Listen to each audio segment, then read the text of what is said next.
Okay, Michelle. So if you see a child drinking poison, you let them instead of stopping them. What do you think Father Jehovah sent his only son to die? Okay, you're all over the place. Not only do you not know enough to use punctuation, commas, but you went from seeing a child drinking poison and letting them to Father Jehovah sending his only son to die for you. But now what you're responding to is my question of, even if it is the truth, why do you agree with bigotry? So I don't understand what drinking poison or allowing a child to drink poison has to do with bigotry. And as for Father Jehovah, no, he sent his only son to die for God, not us. Why? Well, because God has this sick plan, because he wants obedience. He created Adam and Eve and then set them up at that tree to disobey him, in which they did, which was God's excuse to afflict us with that sin. And Jesus was there. His purpose was to be sacrificed, to provide us to provide God's creation, us, a way to get into heaven. That's why Jesus died. He died for God, not us. You don't agree with that? Why not? What's the problem there? Anyway, what else is there? Oh yeah. You said who cares, and if that's how you feel, that's your right to feel that way, and it's not big of it to tell anybody's, what? You said who cares, and if that's how you feel, that's your right to feel that way. Okay, don't you dare tell me that it's my right to feel that way when you're the one preaching against this shit. You're telling me that, but then you're preaching against transgender. I mean, that's obviously how they feel. And this straw man about letting a child drink poison. Bigotry is poison. Because it's making you, you're in support of this psychotic governor, Mark Robinson, who wants transgenders oppressed. That's poison. You don't think so? Then what is it? I mean, how is religion healthy? Religion says that we're all born with original sin against our will. It's nobody's choice to be born, and we must repent or burn eternally in hell just because we offend God somehow. For a crime that doesn't hurt other people and only hurts God's feelings. What the fuck is that? How is that healthy, Michelle? There's not a billion man cannot be a woman. What? Cannot be a woman, and a woman cannot be a man.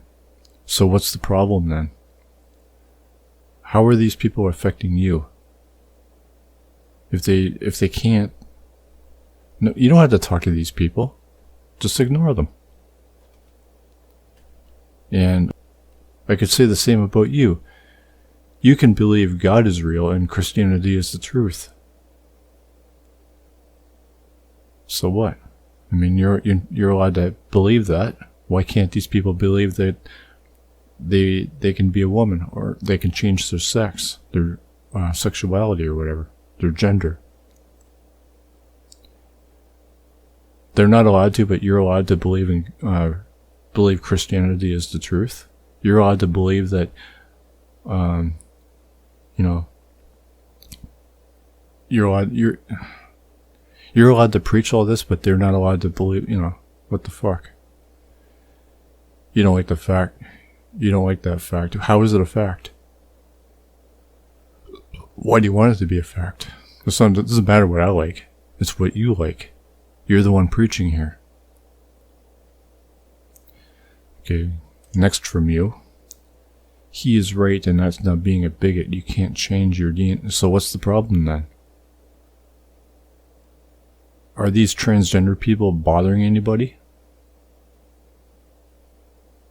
I mean, you're bothering them. You're preaching against them. You're trying to oppress them. Meanwhile, you say this. Define bigot. I guess maybe that's the problem here. What's your definition of bigot? Okay, When someone has a mental illness, why do you care about science if you're religious? And also, as for poison, I mean, would poison affect anybody if God was a responsible creator and made us all invulnerable and immortal? We could drink poison as much as we fucking want. Huh.